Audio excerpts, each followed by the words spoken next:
Fatso Schmidt, aka the Keyboard Cat, has become an overnight internet sensation.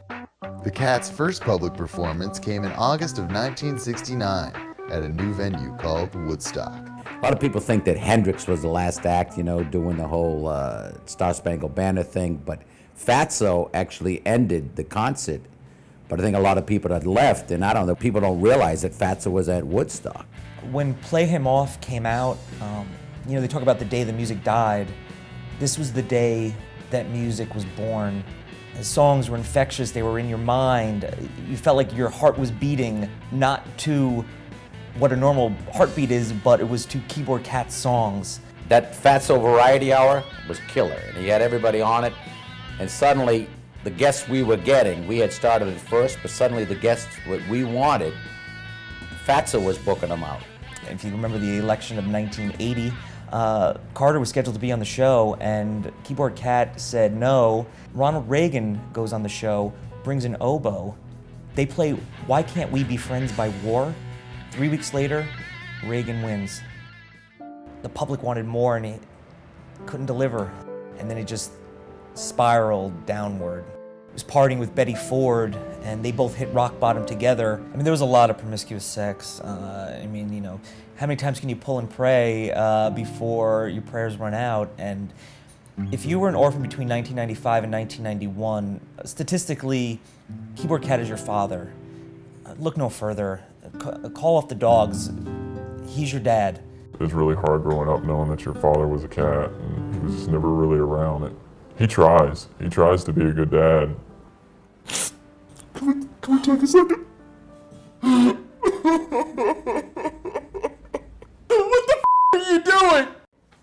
You're so unprofessional. I first met Keyboard Cat, must have been after his 4th or 5th stint in rehab.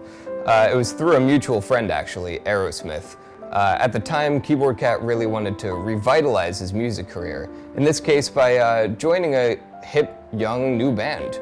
At first, we were really excited to have such a legendary musician join our band, but he kept wanting to play the same keyboard riff over and over and over again.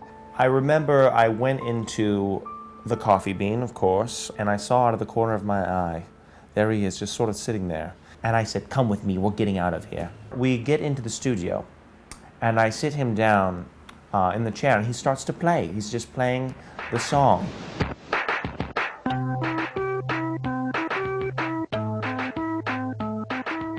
We went to the internet.com, and then of course, we portaled through that to youtube.com /video. And it spreads like bloody wildfire. It spreads like a pair of legs. I understand that everybody and their mama is trying to be an internet meme now. Everyone's posting their video thinking, oh, I can be big on YouTube. But seriously, a cat thinks he can just dust off that keyboard and start playing. What's gonna be next? A cherry chocolate catnip? Come on. The fact that Fatso has one of the slamminest tunes, that da-da-da, ba-ba-ba-ba-ba, it's so cool, man, and it's so like every music. I mean, you gotta hand it to him. That's one cool cat. Keyboard Cat is, he's playing off, beauty pageant winners when they should stop speaking, people that are failing, people that shouldn't be there. He's ushering them right out, and we're ushering them right back in. I know I am.